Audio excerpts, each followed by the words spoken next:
Atenção! Começa agora uma teleaula de matemática do ensino médio. Você vai assistir a teleaula de número 60. Bons estudos!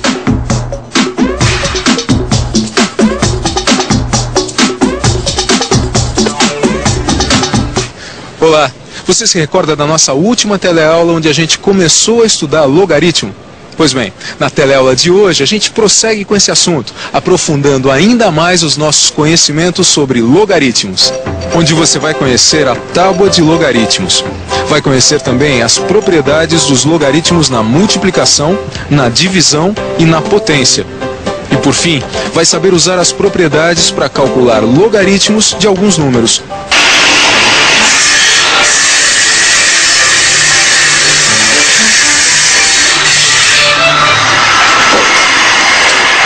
Tábua de logaritmos? O que será isso, hein, Jorginho? Não sei. Será que o Joaquim sabe? Vou perguntar pra ele. Ô, Joaquim! Diga! Vem aqui um pouquinho, por favor. Tô com uma dúvida. Você sabe o que é tábua de logaritmos? Tábua de logaritmos? Eu sei o que é. Mas antes, vamos ver um pouco da história dos logaritmos. Os logaritmos, como a gente já falou na teleaula passada, foram inventados na primeira metade do século XVII, para facilitar alguns cálculos complicados que a vida da época exigia. Mas que cálculos complicados será que eram esses em pleno século XVII? No século XVII, o homem mais do que nunca se lançava aos mares e oceanos atrás de novas terras. Para se movimentar, os navegantes determinavam sua posição fazendo observações de certas estrelas. Quem trabalhava muito em função da posição das estrelas e planetas eram os astrônomos. Tudo para tentar prever eclipses, marés, cometas e outros fenômenos da natureza. Os banqueiros também tinham um trabalho e tanto para calcular os juros dos empréstimos. Mas os cálculos complicados daquela época não ficavam só por aí. Existiam ainda muitas outras atividades que exigiam e muito dos matemáticos. Por isso, quando as primeiras tábuas de logaritmos apareceram, foram recebidas com muita festa e alegria. Sabe por que tanta festa? Porque as tábuas de logaritmos possibilitaram maior rapidez em cálculos que na época seriam praticamente impossíveis de se fazer. Agora, o que é uma tábua de logaritmos? Uma tábua de logaritmos nada mais é do que uma tabela de duas colunas. Dá uma olhada aqui. Veja. Na coluna da esquerda a gente tem os números positivos e na da direita seus respectivos logaritmos. Veja, o número 36 tem como logaritmo 1,5563.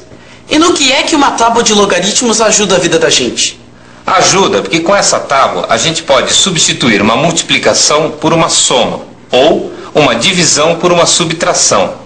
Substituições que facilitam os cálculos, porque uma soma é mais simples do que uma multiplicação, assim como uma subtração é muito mais fácil do que uma divisão.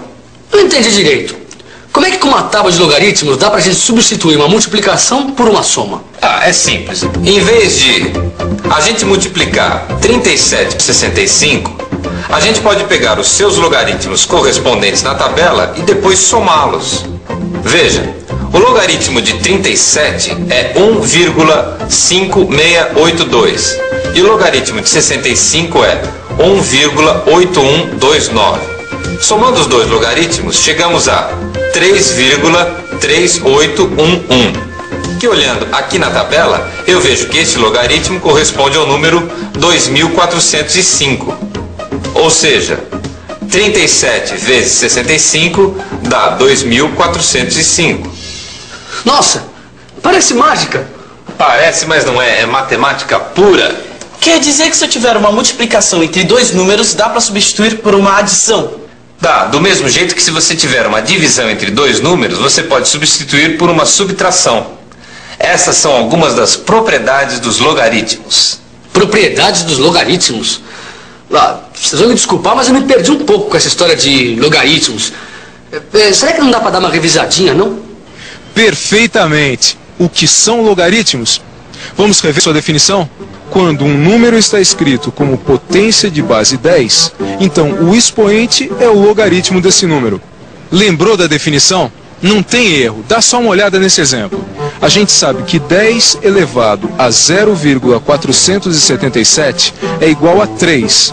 Dizemos então que 0,477 é o logaritmo de 3. Viu como a definição é simples? De uma forma geral, a gente pode dizer o seguinte, que se o logaritmo de um número x é igual a y, então 10 elevado a y é igual a x. E para não ficar nenhuma dúvida, dá uma conferida num outro exemplo. Se o logaritmo de 65 é igual a 1,8129, então a gente pode dizer que 10 elevado a 1,8129 é igual a 65. E aí, deu para relembrar a definição de logaritmo? Ah, agora sim, né?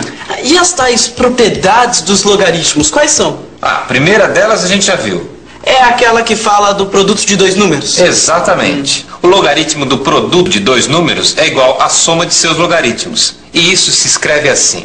O logaritmo do produto de A por B é igual ao logaritmo de A mais o logaritmo de B. E essa propriedade a gente pode usar para quê, hein? Bem, a gente pode usar, por exemplo, para calcular o logaritmo de 6, conhecendo o logaritmo de 2 e de 3. Como assim? Bem, aí está o nosso problema. A gente quer saber qual o logaritmo de 6 e conhece os logaritmos de 2 e 3. A gente sabe que o logaritmo de 6 é igual ao logaritmo de 2 vezes 3, que é igual ao logaritmo de 2 mais o logaritmo de 3. Como a gente já conhece os logaritmos de 2 e 3, então a conta fica fácil. Aí está. O logaritmo de 6 é igual a 0,778. E essa é a primeira propriedade dos logaritmos. Que diz que o logaritmo do produto de dois números é igual à soma dos logaritmos desses números. E a outra propriedade? Essa a gente também já viu. É a que trata da divisão entre dois logaritmos? Exatamente. Ah, agora eu me lembro. O logaritmo do quociente de dois números é igual à diferença entre seus logaritmos. É essa mesma, que a gente escreve assim. O logaritmo da divisão de A por B é igual ao logaritmo de A menos o logaritmo de B. Mas vamos ver isso na prática. A gente pode calcular o logaritmo de 1,5 conhecendo os logaritmos de 2 e 3. Como a gente sabe que 1,5 é igual a 3 dividido por 2, então o logaritmo de 1,5 é igual ao logaritmo de 3 sobre 2, que é igual ao logaritmo de 3 menos o logaritmo de 2, que são valores que a gente já conhece. Logo, o logaritmo de 1,5 é igual a 0,176. Como você viu, essa foi a segunda propriedade dos logaritmos, que diz que o logaritmo da divisão de A por B é igual ao logaritmo de A menos o logaritmo de B. E a gente também já viu outra propriedade, a que diz que o logaritmo de um produto é igual à soma dos logaritmos. Mas será que as propriedades dos logaritmos param por aqui? É claro que não. A terceira propriedade é o logaritmo da potência. E assim como as outras duas, não tem segredo. Ela diz que o logaritmo de um número A elevado à potência n é igual a n vezes o logaritmo de A. Quer ver aonde essa propriedade pode ser usada? Bom, com ela a gente pode, por exemplo, calcular o logaritmo de 25 se a gente conhecer o logaritmo de 5. Como é que isso é possível? Vamos pensar um pouco. Vamos pensar um pouco. Se eu quero calcular o logaritmo de 25 e já conheço o logaritmo de 5, o que eu devo fazer? Já sei, vou aplicar a propriedade do logaritmo da potência. Eu sei que o logaritmo de 25 é igual ao logaritmo de 5 ao quadrado. E sei também que o logaritmo de 5 ao quadrado é igual a 2 vezes o logaritmo de 5. Agora é só fazer as contas. E eu chego ao resultado de que o logaritmo de 25 é igual a 1,398. Como você está percebendo, usando os logaritmos de alguns números, a gente pode calcular os logaritmos de muitos outros números. Mas vamos ver alguns casos especiais. Veja que o logaritmo de 1 é 0. Isso porque 10 elevado a 0 é igual a 1. Já o logaritmo de 10 é igual a 1. Veja que 10 elevado a 1 dá 10.